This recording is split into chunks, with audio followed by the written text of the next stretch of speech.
তো দেখো কালকে তোমার বর এসেছিল আর সকাল সকাল পেনের কাজ হচ্ছে আমাদের বাড়িতে, ওই জন্য ওকেও বসিয়ে দিয়েছি। ও আমাদের সাথে পেনের কাজ করছিল। অনেকে জিজ্ঞেস করেছে ঠিকানা, তো আমি তো বলে দিয়েছি এখানেই আসতে হবে, আমাদের এখানে, এখান থেকে নিয়ে যেতে হবে, এখানেই আবার পেন করে দিয়ে যেতে হবে একদিন ছাড়া একদিন। তারপরে আমার বর তো ভুট্টা এনেছিল, ওই মক্কা, আমরা মা মক্কাটাও রান্না করে দিয়েছে ওই এঁচড়ের সাথে। দেখো, আর মক্কাটা তো সব খায় না, ওর গালার এই দানাগুলো খায়। আর এইটা এত কচি বলার মতো নয়, মানে আমাদের বাড়ির গাছের, মানে আমাদের শ্বশুর বাড়ির গাছের। আর মক্কাগুলো প্রচুর কচি, মানে দানাগুলো এখনো ভালো করে পাকেনি, দানাগুলো খুব নরম। দেখো কত কুচি কুচি দানা হয়েছে।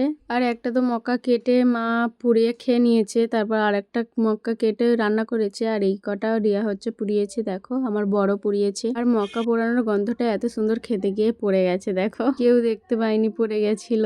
আর সেই দেখো কোথায় পড়ে আছে, দেখো একদম পোটে আমাদের, ওটাই ধুয়ে এনে কুট্টুসকে দিয়ে দিয়েছিলাম। আর দেখো সবাই মক্কা খাচ্ছে, আমিও খাচ্ছিলাম।